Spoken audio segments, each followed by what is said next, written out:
लेकिन सर हम इस दौर में देख रहे हैं मुफ्ती साहब के उलमा कराम भी टारगेट हो रहे हैं। हमने देखा कि तारिक जमील साहब के ऊपर जिस तरह से केसेस खुलवाए गए और उनकी तस्दीक करवाई जा रही है। फिर हमने इंजीनियर मोहम्मद अली मिर्जा साहब के हवाले से देखा कि उनके ऊपर तौहीन मजहब की एफआईआर कटवाई गई हैं। तो ये एक बड़ी अजीब व गरीब एक प्रेसिडेंट पाकिस्तान के अंदर सेट किए जा रहे देखें, तौहीन के जो केसेस हैं ना, मौलाना तारिक मिल साहब का तो मामला ऐसा है कि मेरा ख्याल है सियासी वजह से उनकी मुखालफत हो रही है। उन्होंने इमरान खान को बहुत ज़्यादा हिमायत की थी। देखिए, हमारे कौम में एक बड़ा अलमिया है, मैं इसमें किसी को भी मुस्तस्ना नहीं करूंगा, और इसमें सब बराबर हैं कि हम जब किसी एक को अपना सियासी लीडर मान लेते हैं ना, तो हम ऐसा लगता है कि हमने उसके नाम का कलमा पढ़ लिया है, और अब उसकी मुखालफत में एक हर्फ भी हम बर्दाश्त नहीं करते। और सामने वाले की जब हम मुखालफत करते हैं तो उसकी हिमायत में भी एक लफ्ज़ बर्दाश्त नहीं होता। कतई नज़र इससे कि किसी को इमरान खान से इख्तलाफ है, या पीटीआई से इख्तलाफ है, या इत्तेफाक है, या जेयूआई या मुस्लिम लीग जो भी है, इस वक्त मैं समझता हूँ बर्दाश्त पैदा करने की ज़रूरत है।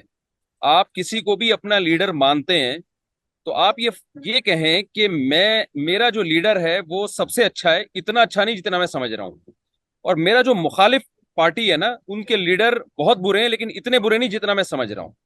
तो ये हसासियत है। तो मौलाना तारिक साहब ने उन दिनों में इमरान खान की तारीफ की थी, तो मुखालिफिन ने हद से तजावुज किया, बहुत ज्यादा मुखालफत की। हालांकि उसमें ज्यादा से ज्यादा ये कह देना चाहिए था कि भाई हमें मौलाना की राय से इत्तेफाक नहीं है।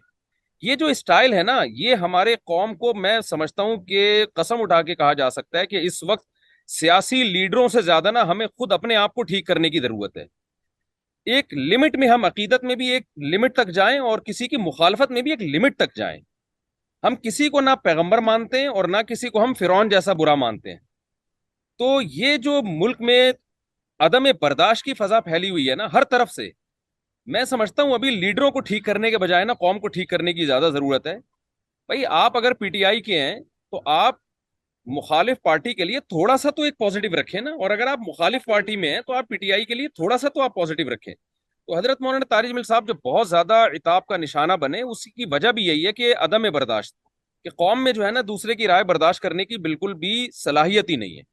तो इसको मैं समझता हूँ ज्यादा जरूरत है इस पे कंट्रोल करने की। बाकी जो तौहीन वगैरह के आप बता रहे हैं कि केसेस हैं, तो तौहीन का फैसला करना तो मैंने बताया कि मौक़िफ़ हमारा वाज़ेह है, ये कोर्ट का काम है, ये आवाम का काम नहीं है। हैं। तो कोर्ट में कोई भी जा सकता है, कोई भी जा सकता है। तो जी। कोर्ट का काम है ये, उसमें कोर्ट अगर फैसला करती है तो ठीक है, नहीं फैसला करती तो ठीक नहीं मुफ्ती है। साहब उसको फिर आप भी आप तौहीन करार देना गलत है।